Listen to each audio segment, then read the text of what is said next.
Welcome to the DFO Rundown podcast with Frank Saravalli and Jason Gregor on dailyfaceoff.com. Delivered by DoorDash. Welcome to episode 80 of the DFO Rundown, the Hall of Fame edition, of course. Inductees will officially go into the Hall of Fame later this evening. Also the 80th, which means Ilya Bryzgalov, which means we'll probably talk about a few of his former teams. On the show today, I'm Jason Gregor, Frank Saravalli, who's live at the Hall of Fame in Toronto. Well, not at the Hall of Fame, but he's in Toronto for the Hall of Fame ceremony. Frank, how you doing? I'm good. What's going on? Oof, lots happening, man. Lots going on. The Hall of Fame weekend, of course. They had the game, and they have a whole weekend of festivities. And then, as Jerome McGinley told me on Friday, he wishes the speeches happened the first day because it's the most nerve-wracking, and then he could really celebrate. So he's prepared for his speech today, just like Ken Holland and Kim St. Pierre. We've had a lot of Hall of Famers on the pod, and it's a pretty illustrious class when you look at it. Yeah, it is. And you know what? It's one that you can really root for. There's a purity to this class that I think, makes it feel a lot different than the others. And I think if, Kim St. Pierre provided the proper perspective for us, she said with all the weight that was going on, you find out in May 2020, and it's postponed for a year, the actual induction itself. And she said, well, that just gave us more time to celebrate. And I love that because with what we've all been through in the pandemic, it hasn't been easy for anyone. And especially for these Hall of Famers, you're going in, but you miss that opportunity to celebrate. And it feels like it's sort of dragged on forever. And I'm just glad that they're going to get a somewhat normal experience the whole weekend, the ring ceremony on Friday, getting their blazers on Sunday, all those different things that come with that weekend, and to be able to do it with family, albeit at times in masks, and this feels a little bit different, but just to have a chance to have that same weekend experience that all of the Hall of Famers before then have had, because it really is so special. No, yeah, I love the fact that they waited to ensure that they had it in person with everybody around. And also the new venue tonight, Frank, much bigger than we've had in the past, which will allow for more family and friends in for the speech ceremony. Yeah, I'm looking forward to seeing what it looks and feels like in Meridian Hall. It's certainly going to be a little bit different than Brookfield Place where they normally have it. And, it's just, I don't care where you put it. You could put the ceremony on Mars, and the emotion that goes into it, it's so real, it's raw. To see the tears, like sometimes, you watch and you see their family get choked up, or you see them get choked up, and it's hard to not feel that yourself as you're there. So really looking forward to seeing it all. Well, what's really unique about the Hall of Fame ceremony to me is it's the one time where the focus is on the individual, and hockey always likes to focus on the team, right? There's a lot of team success that if you have team success and individual success combined, it's great. But this one, it's all about them. I know everybody talks about those who helped them, and no one got there on their own, but all these people got there into the Hall of Fame for a lot of work when no one else was around, right? Like, especially today's at, like, you got to train so hard when there's really no one there and no one's watching. And so it is kind of unique for a lot of the inductees to be about them. And that's what makes it very special to me. It's the greatest honor you can get as an individual in hockey, because at the end of the day, it's all about your own accolades and all your hard work. Yeah, but it's also not really attainable without the help of others, meaning your teammates. I mean, just look at Kevin Lowe. If the Oilers don't have the team success that they did in the 80s, there's no chance that we're talking about Kevin Lowe being a Hall of Famer, in my opinion. If his name isn't on the Stanley Cup 6 times, he's not getting that same recognition. And what I like about it is that, particularly with the case of Kevin Lowe, like, I think he's a great example in the sense that his teammates seem to be more happy than he was that he ended up getting in, which I think says a lot about the achievement. And then you see everyone rally around them this weekend. Ken Holland, for instance, he had his big party on Saturday night, actually in the Great Hall at the Hall of Fame. And all the players that came in that were part of all that team success. Nick Lidstrom flying in from Sweden to be there for the party. And, everyone, Steve Yzerman comes in, Brendan Shanahan's there, all these different people that were so integral to experience that team success, come back to celebrate the individual as well. And I don't know, I think that just adds another layer to what's such a really cool weekend. Oh, for sure. You look at, well, those players should be pretty happy because if Ken Holland didn't bring them all together, then maybe they don't have all that team success as well as a GM, which is very unique. And, Doug Wilson's in as a player, Frank, he easily could go in as a GM because since he's been the GM, no team has won more games in the NHL than the San Jose Sharks.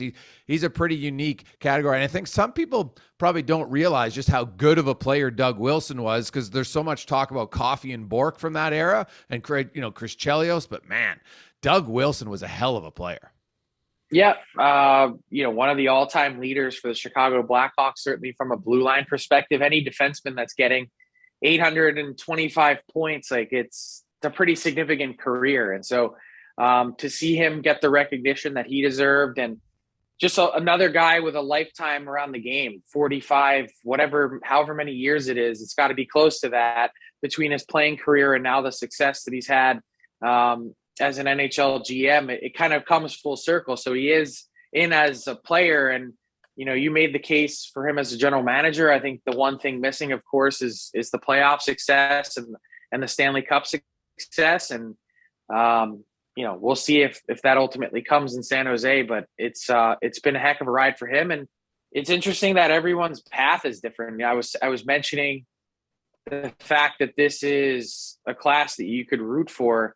I mean, Jarome Iginla, one of the best goal scorers of his generation. He's the first Black male skater to go into the Hockey Hall of Fame. If you think about that, your mind explodes. How is that possible? It's 2021.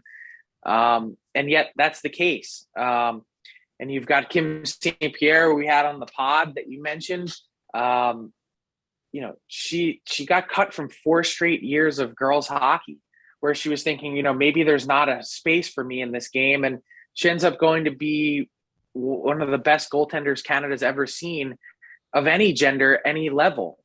So it's kind of amazing. I go back to this Ken Holland story that we actually didn't get a chance to ask him about on the pod, but the fact that he almost became an Electrolux vacuum salesman. I mean, he was that close to going door to door.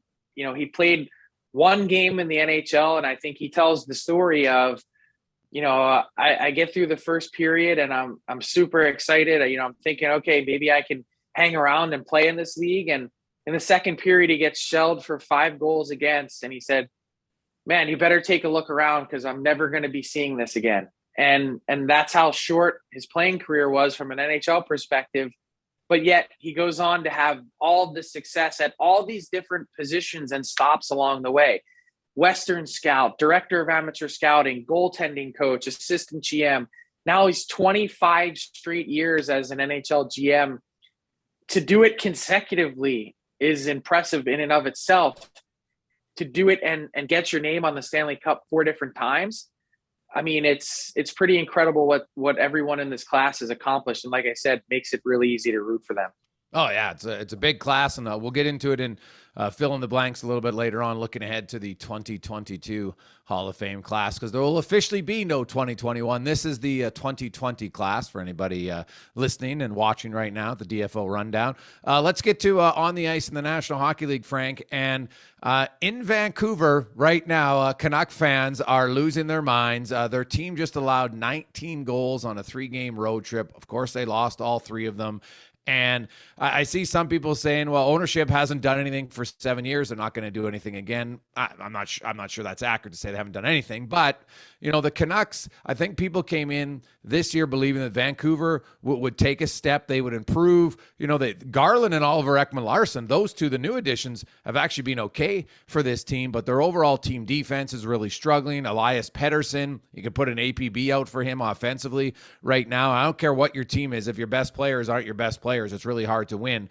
What do you make of what's happening? Are you hearing anything on the Vancouver front? Are changes brewing in Vancouver?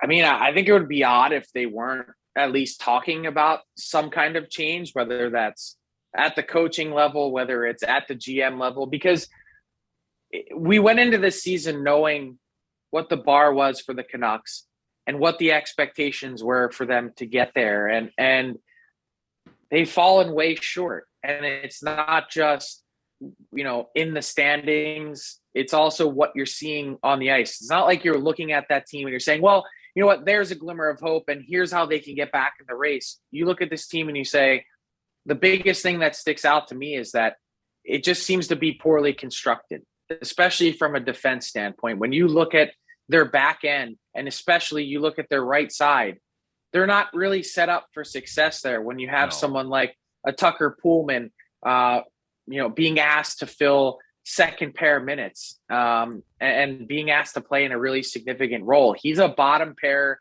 guy on a good team. And depending on the night, he's playing 20 minutes. And so, you look at it as a whole, and you mentioned their best players needing to be their best players. I don't care who you are in terms of a scorer, who you are in terms of a goaltender, as good as I believe Thatcher Demko is. When you don't have that support defensively, you can't win. You can't get the puck to your forwards because you can't get out of your own end. So that plus, just the overall attitude of the team, like it feels like that team is sagging, and it's not just, it's not all appearance, but some parts of that, you watch that team for stretches at a time and you go, did they give up?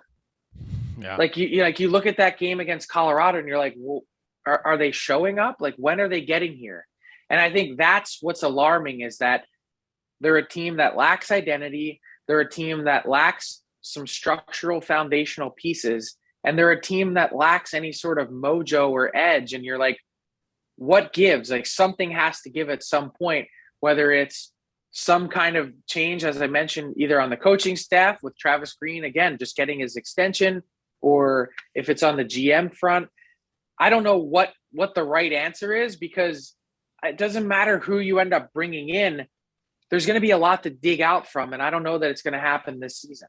Like, the one stat that came out yesterday, well, there was two from the Halford and Bruff guys in Sportsnet Radio. They said one is that the Canucks have the same number of points this year through the first 12 games, I believe it was, that they did last year, or the first 16 games, excuse me. And you're like, wow, that's alarming given how bad last year's team was. And then the other stat was, here's what they need to do in order to get close to a playoff spot, like to get to 95 points. They need to go something like 38-21 just to get to 95. I know it's only November, but that's an alarming number mathematically to get to if you're a Canucks fan. Oh yeah, they're 26th in offense, the 27th in goals against, Frank. It's a recipe for disaster where they're going right now. And I agree with you. I watched two of their games recently, and the lack of engagement from a lot of their players I found alarming. Like JT Miller, that guy's showing up in every game, and he's giving you the best, but they got some guys there who just don't seem like. Pettersson doesn't look like he has any confidence. The only time you really notice him is on the power play.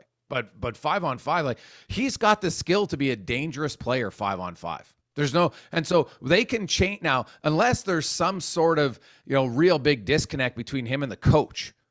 Like, why would a change suddenly alter how he's performing, right? Like, I know confidence is a big part of the game for any player, but when I watch him, Frank, like, I know every coach will tell you, if you're not producing, then, take some onus and be good defensively and find little things that eventually will get your confidence going. But the thing with Pettersson that I watch in the games is, and granted, I think I've watched about 6 Vancouver games this year, he hasn't been a factor in any of them. And I've watched him in the past where, like, there were shifts where Pettersson would completely dominate and you'd be just waiting for him to score. So I'm wondering if maybe he's banged up, because he literally looks like a shadow of himself right now. And I don't know what that's attributed to or attributable to. Like, I mean, you look at what you're seeing from Pettersson in some ways encapsulates what you're wondering about from this Vancouver team, is like this sort of go out and get it approach, this attitude that they seem to be missing. Like, when he first broke into the league, Pettersson was that guy, the driver that would grab the game by the horns, and you're just not seeing it from him. And I don't know if it's hesitancy. I don't know if it's, as you mentioned, an injury. I haven't heard anything about an injury. He doesn't seem like the same player that he was. And, on an entry-level contract, that conversation might be a little bit different. When he's at where he's at on the salary cap table, that can't be the case. You can't have, 20% of your season looking like, okay, well, who is this guy? What's going on? What's the deal? Where's the guy that we signed? That doesn't cut it. That doesn't work. No, not at all. So that's a team to watch for sure. Chicago made changes. Hey, they're 3-0, so you never know. But I'm not surprised because I didn't like their defensive system, and suddenly they're not leaking goals all over the place, and they're a more competitive team. Now, speaking of competitive, we both agreed at the start of the season the most competitive division would be the Metro division. And here we are. We're a month into the season, and it's pretty competitive. No teams are below 500 in points percentage. Pittsburgh, I guess, in points percentage is the worst at 5-5-4, which I guess when you've only won 5 of 14 games, that's a little bit of a concern. But, you look at the Islanders right now. Granted, they've played the fewest games in the division. They're 5-4-2, and they're in dead last out of the 8 teams. Carolina, Washington, and the Rangers have really kind of separated themselves early on, but then you got New Jersey, and you got Philly, and you got Pittsburgh, and the Islanders, Frank. This division, man, like Pittsburgh only winning 5 of 14, like they're kind of in the hunt, but it might be a little misleading because the games they played, like they got to start winning some games, and so do the New York Islanders. Yeah, but here's the thing to remember about the Islanders in particular. They haven't played a home game yet. Yeah. Their first home game isn't until Saturday night, 6 days from now. That's November 20th. Like it's insane to think that team has managed as well as they have. And to think about all the home games that they have coming up in the back half of the schedule in particular, I don't see any reason why that team won't make up hay. And especially with the home ice advantage that they hope to have in that new arena, which UBS Arena opens up on Saturday night, looks very small, very compact. One of those places where the roof is low. It's not a big cavernous building. It should be pretty loud. So I'm excited to see what it looks like on Long Island to finally have that home. It almost feels surreal thinking about where that franchise was. I mean, I can't tell you how many games I went to at the Nassau Coliseum when I covered the Flyers. Like it was dead. I used to call it the Nassau Mausoleum because like there was never anyone there. And now you look at it and they finally got the place that they wanted. They've had the team success that they've wanted with back-to-back conference final runs. I'm not betting against the Islanders at any point. Barry Trotz and the way that he has his team prepared, they're going to be fine. Pittsburgh, I think we all thought might come back to earth a little bit based on the teams that they beat to start, based on all the success that they had, blowing out teams like the Maple Leafs without a lot of their star players. Crosby missed some time with an injury. Then with COVID, they've had lots of guys in and out due to COVID.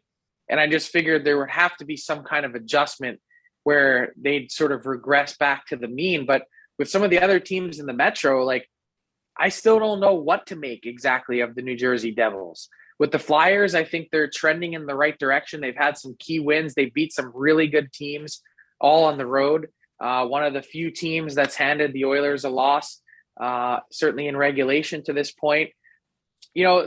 Carter Hart, if he's back, and it seems like he is, I'm not 100% ready to declare that he is, but when he has a game like he did on Friday night in Carolina on the road, it's a lot easier to think that he's closer to the Carter Hart we used to see versus the guy that we saw last season. But I think the jury is still out on a few of these other teams. Like I think the Rangers, although they've gotten the Gerard Gallant effect, I'm not sold on the Rangers yet. I think there's probably a bit of a regression to come for them as well. Carolina and Washington, I just think are two really good teams. Okay. Speaking of Washington, how about the Great Eight? Now, Leon Draisaitl and McDavid, no one's surprised to see those two at the top of the leaderboard. And, maybe we can get to Draisaitl in a second. He's probably overshadowed. He's had a 6 start. He's had 3 points or more in 8 of his 14 games this year. But Alex Ovechkin, Frank, at his age, he you talked about it last week. He might be one of the early candidates for the Hart Trophy, and it's totally valid. So, because usually Ovi, the goals shouldn't really surprise us, but the points, he hasn't been this much of a disher, ever maybe in his career. He's off to a phenomenal start. What do you make of Ovechkin's start? And do you think the point totals, goals and assists combined is sustainable for him? I mean, I think the goal production for sure is like he has a track record of it. And, I saw him, I think around 45 goals this year, or 44 was my prediction. He certainly is on pace to do better than that. I'd imagine, he's somewhere in that neighborhood when it's all said and done. Can he get to 50? I think we'd all love to see him do it. It just helps the chase for Gretzky and makes it that much easier in years to come. I think Alex Ovechkin doesn't get enough respect for being a decent enough passer to be able to accumulate 600 assists, which he hit last week. I mean, 600 assists is a ton. I love the video from Backstrom. We played it on the Daily Faceoff show the other day. Backstrom going, hey, congratulating him on getting to 600. And he said, welcome to the club. He said, I thought you were a goal scorer. Like, it was just the perfect line. And by the way, to do all this season without Backstrom in the lineup, he's just a special player. And when you think it's like 600 assists is a ton, like a lot of guys don't even get to 600 points in their career, let alone to get to 600 assists. Like, it doesn't happen by accident.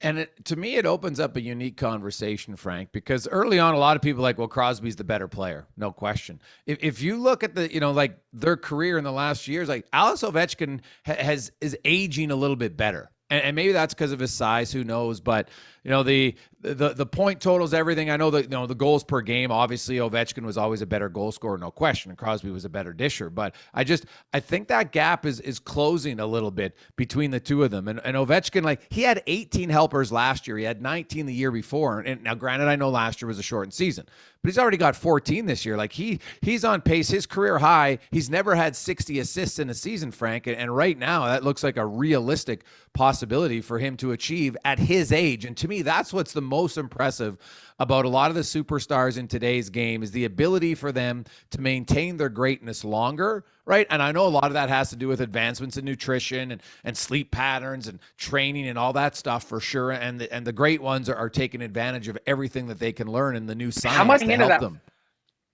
be better. But it's amazing to me to think that Ovechkin's this good at this age. The amazing part is, when we talk about Alex Ovechkin and all these advancements, how much has he really bought into that? Like, I've just viewed Ovi as sort of the same. He doesn't seem to be a fitness freak. He doesn't seem to be someone that really takes nutrition all that seriously. Not to say that he doesn't take care of himself, but he's never been known for that. He's not the gym rat that, you might see from a guy like Crosby, where he spends a lot of time on that stuff. He's just a horse, and he's been healthy. And I think one of the biggest things, and you talk about dependability and availability are two pretty big parts of the ability part. And I think when you look at Ovechkin, you see that. The other part is the fact that he is still getting more goals than assists. Like, that ratio is so insane. It's so much easier to get assists in this league than to get goals. And to think that that's been his consistent, for his career, for the most part, that he's ending up with more goals than assists is bananas. And in the Atlantic, Florida stays on top, but the Maple Leafs, after a slow start, are on fire lately. They're 8-2 in their last 10, and they've closed the gap. Detroit still hanging around a little bit, although they've got 3 games in hand on Tampa and Boston. And then, Buffalo's crashed down to earth. Montreal still is what they are. The Senators are ravaged by COVID. The Atlantic seems like it's really spacing itself out, and it's going to be a question of, can Detroit stay in the hunt, or are those top 4 teams just going to skate away from everyone? What's going on with the Boston Bruins? What are the Boston Bruins? Like, that's another question that I have. And where do they end up when it's all said and done? What do they do in the goaltending department? I got to tell you, Mike McKenna at dailyfaceoff.com ranked all the tandems top to bottom, and he was saying right at the very beginning, I don't like what I'm seeing in Boston. And Ullmark has been okay. He's been fine. But Swayman really hasn't quite been up to par. And so then, you see Tuukka Rask on the ice again skating, and you're like, we know that he only wants to play for Boston. Does Tuukka Rask end up signing? And what's his health like? And how many games does he end up playing if he does? And I don't know. Like, Boston to me is one of the real wild cards. I said in the very beginning that I wasn't sure that Boston was a playoff team, and this sort of shaky up and down start, really kind of opens the door to that question. Yeah, and they're 8-5 despite all that. So you're right. They seem to have been a little bit inconsistent, but they still find ways to win. And they're it's fascinating to watch to see how some of these teams are going to play out. Let's welcome in Tyler Yaremchuk for another edition of Fill in the Blanks.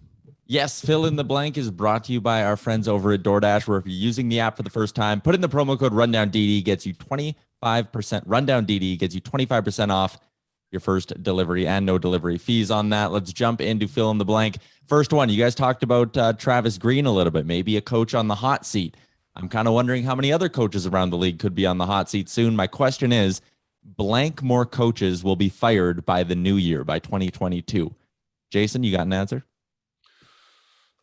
Ooh, that's a good question. Outside of Vancouver, I'm not sure I see any that are like the teams that are struggling. You kind of expected it. So I will say one. I think Vancouver is the only one that I can envision right now making a trade in the next, 6 weeks. I wonder about a couple teams. I wonder about the Dallas Stars, the fact that they were in must-win mode in basically an early November game, a mid-November game against the Flyers on Saturday night. And so I wonder about Rick Bowness there. And the only other team that I kind of wonder about is the Montreal Canadiens and Dominic Ducharme. And I know that they got to the final last year and they figured things out, but man, Dominic Ducharme had a really rough start to his tenure as well there in Montreal. And there seemed to be lots of questions about what that team looked like and how they operate. And, similar to the Vancouver conversation, you have the question, is it the roster construction or is it more on the coach? And I wonder, yes, Montreal's had all these injuries and Carey Price being out in the player assistance program. It just seemed like, and I'm a big fan of Dominic Ducharme. I've spent a lot of time around him at World Juniors, and to see him there, I expected him to be a good NHL coach, and not to say that he isn't, but he's the other guy that I sort of have circled at the moment to watch out for, when we're talking long-term distance and in the new year. All right, second one we got here. We are now a month into the season. Season's actually a little bit more than a month old. Blank has been the best new addition to their team. Frank?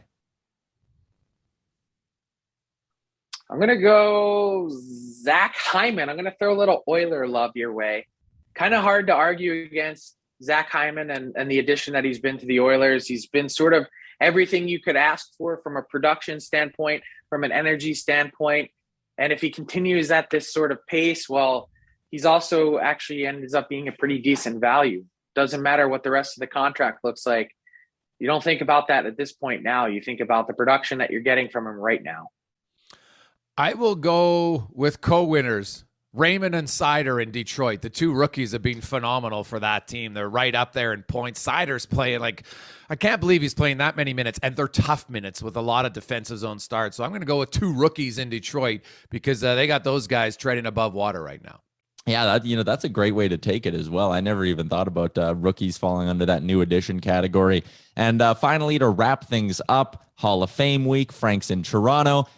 Next year's class, your question is, blank is one player or person who should be in the Hall of Fame, or maybe you're excited to see get into the Hall of Fame one day. Gregor, your answer? Oh, Alex Mogilny for me. I don't understand why he's not. Alex Mogilny was one of the most electrifying players of his career. He was a phenomenal player. He scored some big goals at key times in the postseason as well. Unfortunately, he had some injuries, but he still played. He's still a 1,000-point player. I'm a big fan of Mogilny. Like, when you want to just talk pure excitement and high ability that not a lot of players had, that's Mogilny. Like, he scored 76 goals one year. You kidding me? So I am taking Elmo, as they like to call him. Alex Mogilny is the guy I would put in. Roberto Luongo for me is a first ballot goaltender, fourth all time in wins, 489. You look at where he ranks on the shutout list, 9th all time. He's won the Jennings. He's been on all-star teams, played in all-star games. Just a fantastically talented goaltender that also played on some really tough teams for a while, helped Vancouver get to the Cup final, of course. Multiple Vezina Trophy finalist, never won it, but to me, with his track record, his save percentage, how long and how good he was for how long and how consistent he was, I think Roberto Luongo is a Hall of Famer. Some international success for Luongo as well will certainly help his case there. That's going to do it for another edition of Fill in the Blank, brought to you by our friends over at DoorDash. All right. Now, Frank, I want to ask you, you mentioned Montreal. Do you think with their GM in the final year of his deal, would they allow him to make a coaching change? Does that muddy the waters at all? I don't see why they wouldn't. I've always seen Mark Bergevin and Jeff Molson having a very close relationship, a lot of trust there. And the truth is, if you're going to have someone in that job and they're not empowered to make the changes that they see fit, then you might as well change him out as well, because what's the point? I mean, why else are you paying him? That's, it doesn't make any sense to have him there and to have him in that role if he doesn't have the ultimate authority and power. Once a team's built, aside from dealing with, waivers here or there or transactions with injuries, like, there's not a lot that a GM needs to do if you're going to say, well, you can't fire the coach if you need to, you can't make trades.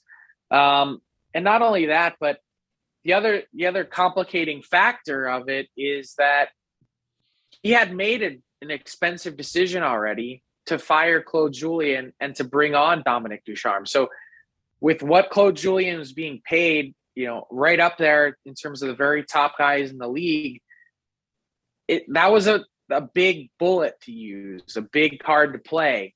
And so the fact that he did that and then would now want to pivot, I could understand why there would be the question. But if you're not going to allow him to do so, what's the point of having him in the role?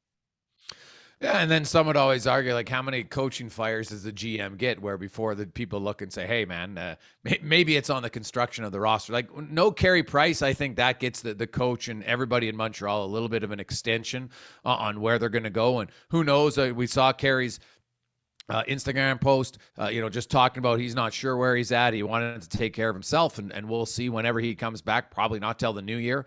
We'll see, maybe he wants to be part of the Olympic team or not. I have no idea. Now, a few quick hitters on the Olympic team, Frank. Tyler Bertuzzi, we know that Mackenzie Blackwood did get vaccinated because he's in the running. He was one of the 6 on the list.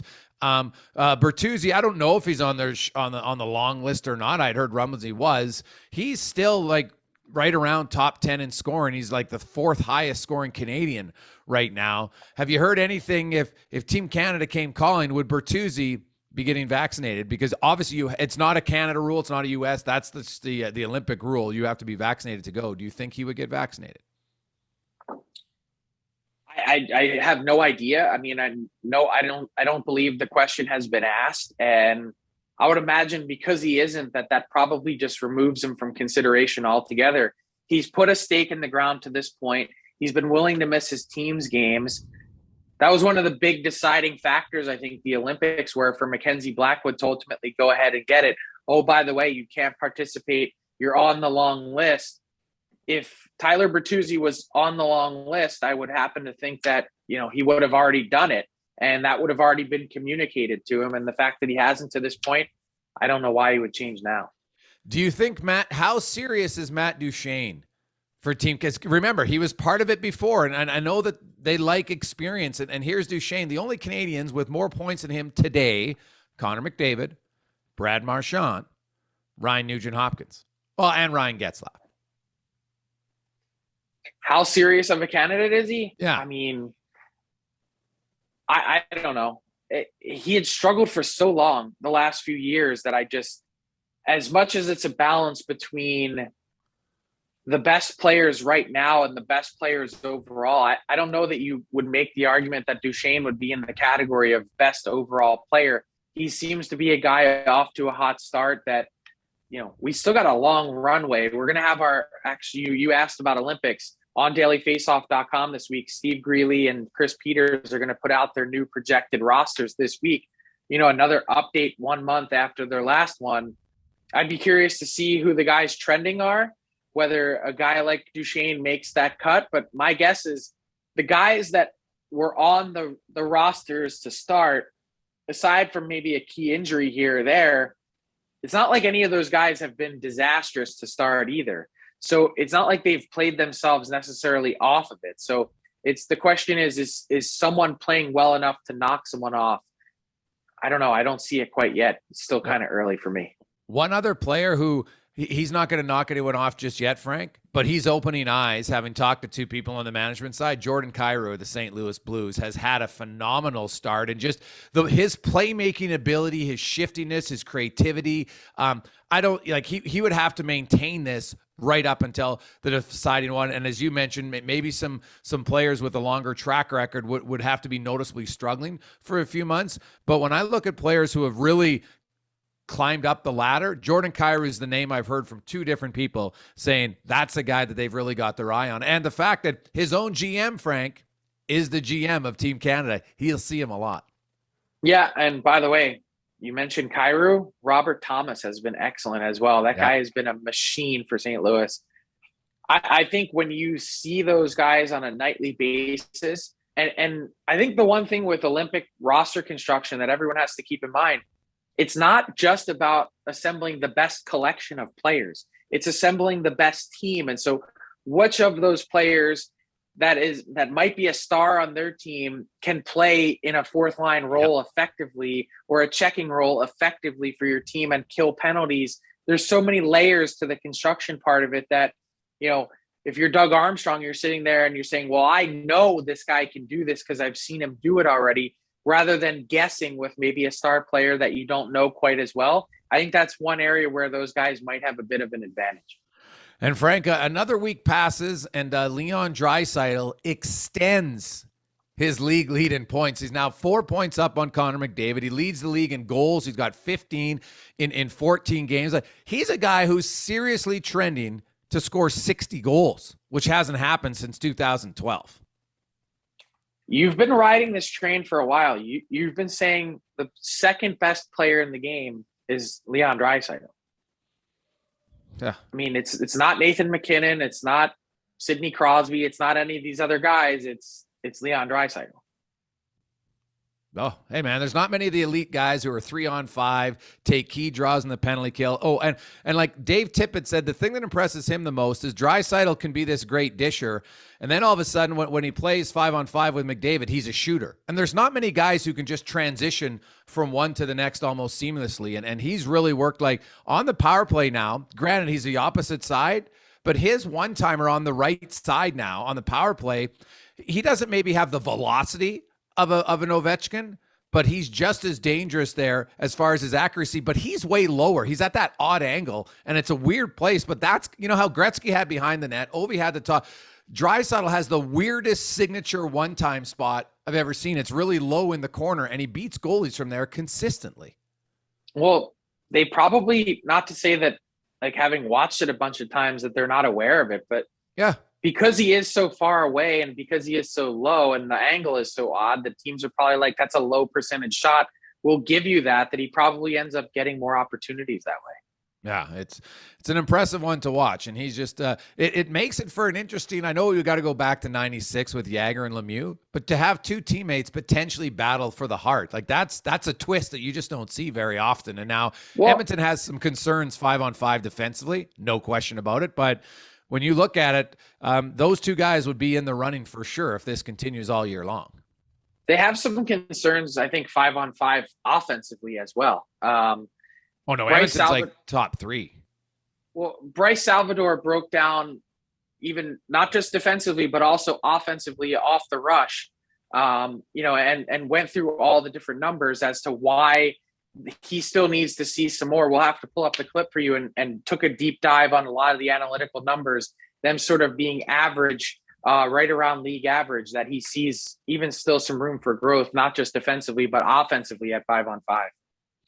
Yeah, well, they currently got the third most goals in the league, and they've played fewer games than the two teams in front of them. Like they're getting contributions. Ryan McLeod scored again. To me, goal scoring's not an issue. The high scoring team in the league. It's not the goal scoring. It's just the overall production numbers that go into it, I guess. Yeah, well, Edmonton's a team that just they don't shoot from everywhere. That's the one thing. They don't take a lot of shots. So when people track a lot of their numbers, and that's been a trend for a few years, they don't waste shots and just put pucks on net. They kind of, sometimes you can argue that they maybe should shoot a little bit more, but they're a team that doesn't waste a lot of shots, and especially their top six. Their bottom six obviously is not filled with guys who are going to be like, oh, we'll wait for the perfect play.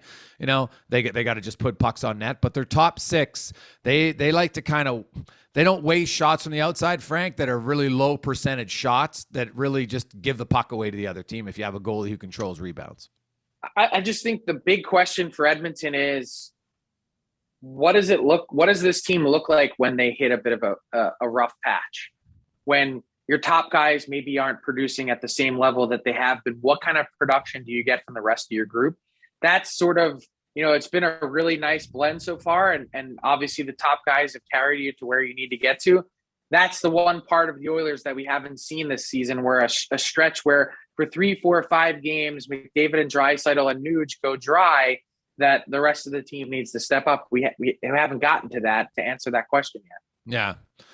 Well, it's tough because I'm not sure the last time McDavid or Draisaitl went dry for 4 or 5 games. That's kind of the advantage. To me, though, it's can they figure out their 5-on-5 defending? That's the obvious glaring weakness of this team, and I'm not sure it's fixed internally, Frank. I think it's one that there's going to be more of a commitment from some of their guys, but I think Ken Holland, who of course is getting his Hall of Fame induction tonight, he might have to be a Hall of Fame GM near the deadline to make some moves that will allow that team to be competitive that year, but not completely get rid of it, because they still need a little bit more depth moving forward in the next few years. I think it's going to be a good balancing act. And then, of course, what's up with Mike Smith? Because, Mikko Koskinen, hey, at the end of the day, like last night, he gave up 4 goals against St. Louis. He was unbelievable. The save he made on O'Reilly with a minute to go before Yamamoto scored, that saved the game. Like if people just look at save percentage of that game, you'd think, oh, wasn't a good game. But he was tested way too much, and he made some huge stops. And I'm not sold yet that he's a guy like that. So if Mike Smith can't come back, then they're going to have to go out and get a goaltender. Yeah, well, I think we were kind of thinking that they might get a goaltender even if Smith was healthy and carrying the team, that it would be Koskinen, the guy that would be subbed out. So we'll see what happens. Frank, have yourself an enjoyable time in Toronto at the Hall of Fame. We look forward to seeing the nuggets that come out of it with so many of the hockey people there together, and we'll talk to you on Friday. Thanks for listening to the DFO Rundown with Saravalli and Gregor. Keep it locked on dailyfaceoff.com and subscribe wherever you get your podcasts from to never miss an episode. Delivered by DoorDash.